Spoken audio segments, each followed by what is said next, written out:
A couple months ago, I did a pair of videos exposing a creator who's getting big in the Norse pagan community for some awful stuff going on around him. When I made that video, I didn't realize how deep his ties to folkism went, and since then, JACandQuill has done an excellent job covering that. I thought I was done. But you see, someone trusted me with their testimony when I made that video. Someone who I took pains to preserve the anonymity of. Someone who was traumatized and hurt and terrified of the potential repercussions if they were outed as the main witness in my video.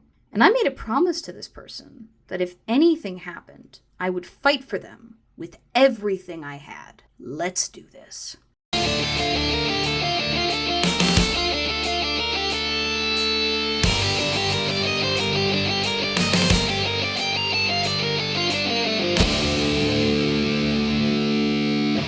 Today, I have a few books that came in this week, but preserving the long-standing tradition of not giving folks shoutouts when I have to clean out BS in the community, y'all are getting your thanks next week. No need to toss folks in the dumpster fire when I can avoid it. Anyone who watches my channel or participates in my Discord should know that community drama gives me a special kind of hives. I hate it. I will deal with it when I must and to protect my community, but it happens under duress and I'm always eager to get back to what I do best, which is my educational work. After my first two videos on the wisdom of Odin, or Woo as he's become known in my spaces, I thought I was bloody done with his nonsense. Then, the heathen community took the lead in uncovering stuff that I as a Hellenist could easily miss, and I figured that the ball was rolling toward either change or irrelevance on his end, and my work was finished. Trigger warning, abuse and gaslighting ahead. If you didn't catch it from the title, this is your chance to step out if it's gonna bother you. Then, this happened. Now, this might have been a couple months ago, but there's a reason I held back from getting out my chariot and pulling an Achilles right away when he outed and gaslit my witness. First off, it's best to give anyone you're dealing with enough rope to hang themselves, in Minecraft of course, but also because it's good to see if people will turn around on their own so you don't need to go to the trouble of sacking their city. Before we get too deep into the endless pit of flaming rage that this has caused for me, I want to make a note for all the Woo stands out there lining up to take potshots at me for your dear leader. We can pause while you salute.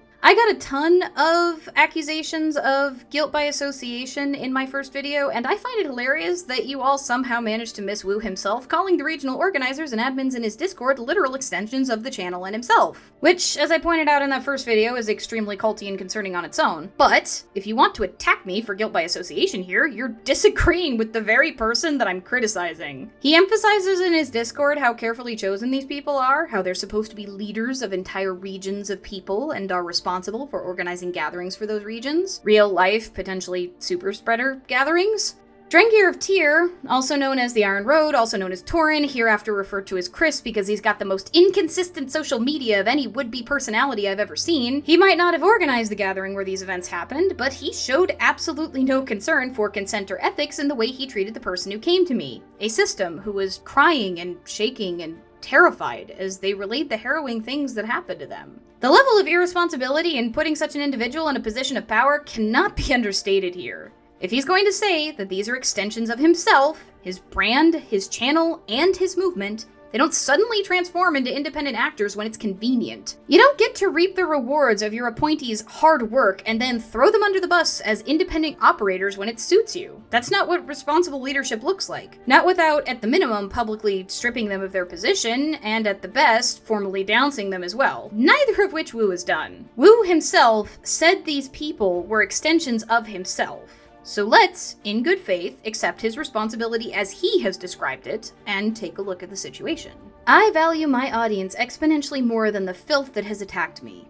Oof. That's a pretty nasty way to address criticism. Filth? I tried to be as charitable as I could in my video, and even went so far as to state that it's very well possible you thought you were doing a good thing, Chris, but the way that you handled it was unacceptable and violated consent on several levels. For those interested in the ethics around healing work, by the way, I did a whole video on informed consent within pagan spaces on numerous topics. Before I move on to the next section, I do want to make clear that I contacted Tara and got their permission to display their name and Instagram tag in this video. Unlike old Chris here, who just decided to out them despite all the precautions I took to protect their identity. Still haven't learned a damn thing about consent, have we, Chris? To Tara, I'm sorry. I'm sorry you fell prey to a malicious and manipulative sociopath like Jonathan. I'm sorry he tainted your experiences by taking advantage of your DID. I've included a screenshot of your message to me after the gathering in the hopes that you'll remember the truth. I've also included the mystery tea that so many drank that weekend. He lists several people, at least 2 of which are also regional organizers in Wu's community, who can, quote, help her remember what, quote, really happened that day. Do I need to explain what a non-apology this is?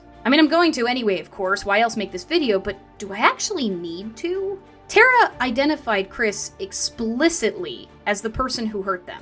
Tara is a system, meaning that they have dissociative identity disorder, and it's clear that good old Chris here is trying to use that for his own advantage. Because you see, Tara wasn't the only person that I talked to. I also talked to a friend of theirs, who asked to remain anonymous, and of course I'm going to respect that here because I actually understand consent, who took them out to see the stars that night, who corroborated Tara's testimony about how shaken they were, how long it took for them to realize what happened, and how it wasn't Jonathan, but their therapist and close friends who helped them realize the gravity of that experience. But of course, it's in Chris's best interest to ignore the fact that abuse and trauma victims often have a hard time processing their experiences and can sometimes take months to reconcile their feelings with the way they initially wanted to interpret what happened, especially with a complicating factor like DID and the severe trauma that caused it. It would be natural for Tara to need that time and to be terrified that if they did come forward, something like this might happen. Chris is desperate to project responsibility onto an enemy of the group because he thinks it'll protect him. It won't, but abusers often project their bad deeds onto victims and bystanders in order to protect themselves. It's a common trait among those who are used to getting their way.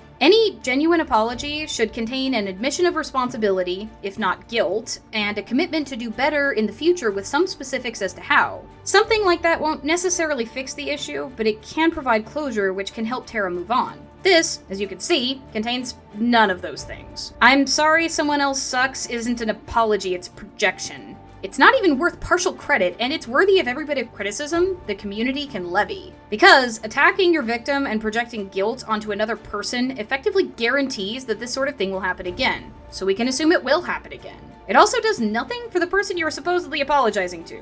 How does telling her that someone else was shitty help her move on?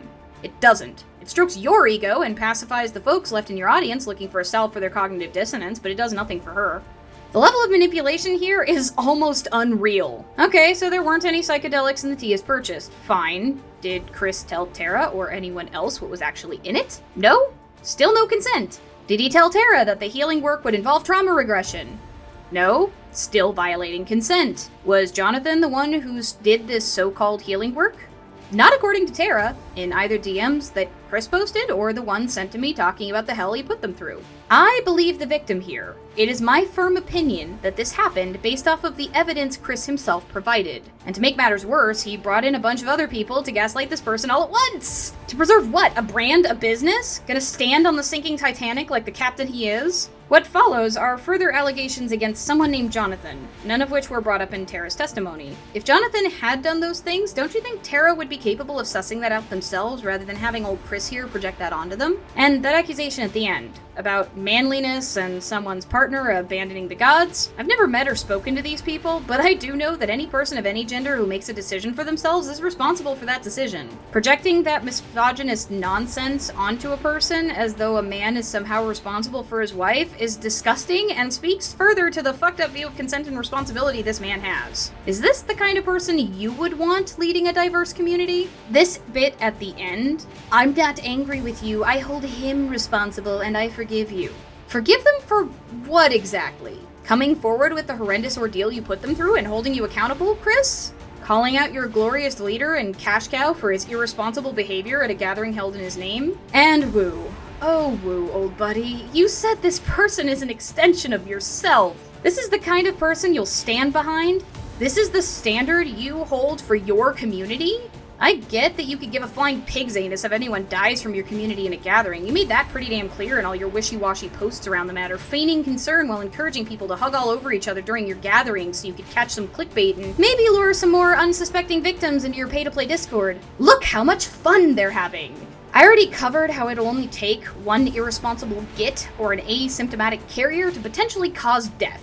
And you would lean back on your stacks of cash and cite personal choice. Might be good enough for some, but it ain't good enough for me. What's clear, from your own words, is that you're fine putting gaslighters and people with allegations of abuse in positions of power and continue to stand behind them as they cause irrevocable harm to your community.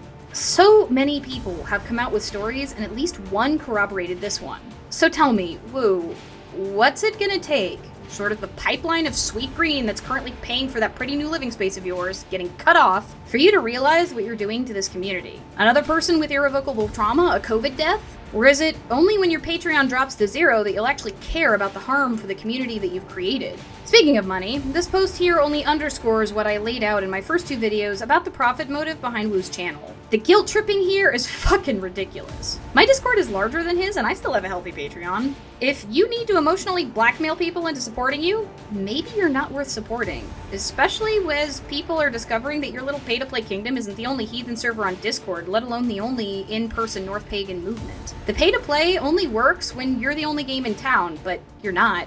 I don't want to talk about you anymore, but I made a promise that I would fight tooth and nail for Terra, who trusted me with their experiences. And the fact that you're okay with behavior like this from people who are supposed to be in charge of entire regions of people and their in-person gatherings is worthy of the full force of the charge that I levied against you in my first video. Your refusal to do anything about what has happened here, despite the fact that I know there's no way you don't know about it, is inexcusable. My contacts in the server have sent me shots of members posting my video in Oceans out of concern, requesting that you address the allegations, but you haven't. You stood by while your regional organizers and followers levied hate against me and my work. Just like you stood by while a racist mocked a trans person and continued to work with him. Just like you said you wouldn't openly condemn the AFA and weren't close to them, but they keep to themselves so you don't have anything more to say.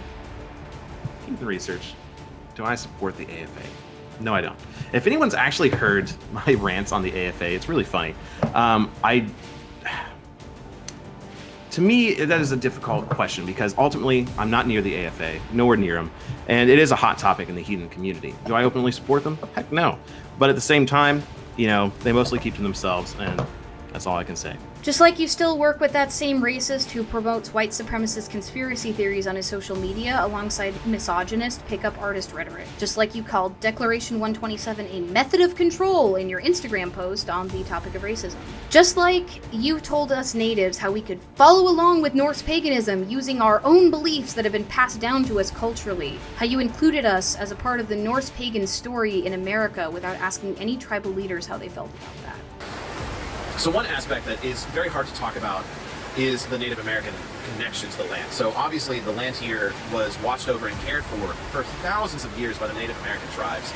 And we have to own up to the fact that the American culture and society cannibalized what they did, kicked them out, stole their land, and killed their people. And so again, that leaves us in a very strange spot because I want to come here and hail this river and I want to go into these mountains and call to these ancient spirits, but these might be the same ancient spirits that Native American tribes call to. If there's one thing that I think that Native American, traditional religion can follow with Norse paganism or paganism in general is that we venerate the lands. I really want to nurture that connection, and I've been trying to reach out to Native American tribes. And I mean, shoot, we have people of Native American descent within our community that worship the Norse gods. So it's definitely a pathway that I want to follow because it is part of our story as North American pagans. I don't have an answer for how to heal those bonds and heal that connection or how to handle these things. I just know that the Native American tribes and the spirituality that they practice is a part of our story. I've lost all semblance of respect for you, Woo. You refuse to stand up for your followers like a responsible leader, and they deserve better. I hope some of them come to realize this before you stand by and watch any more get hurt for their sake. Any criticism you get from the allegations against you and your organizers is on you at this point. I played nice in my first 2 videos, but I won't be here, nor in the future if you and yours manage to piss me off enough to force me to talk about you again. This shows me, and hopefully anyone who watches this video, exactly who you are. A spineless grifter and a coward who, regardless of how sincere your belief might be, is happy to toss morality aside in exchange for cash in hand. This is but a continuation of the archetype of the Christian preacher who values money over their God and the dollar over their flock.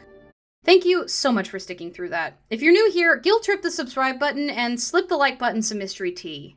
Gods, That sounds so bad, which kind of makes my point. Drop down into the comments and let me know if you're half as pissed as I am that I had to make this video, or just whinge about the trigger warning over title topic if that's your speed. Special thanks to my patrons who helped fund the work during my happier weeks and allow me to make content I deeply care about even when I'm forced to take on BS out of necessity. You all told me that you were down for helping support this video, and I'm so grateful for that support. There's a high likelihood that a takedown video like this will get demonetized, and because of you, I don't have to worry near as much about that. May the cycle of reciprocity between us ever remain positive.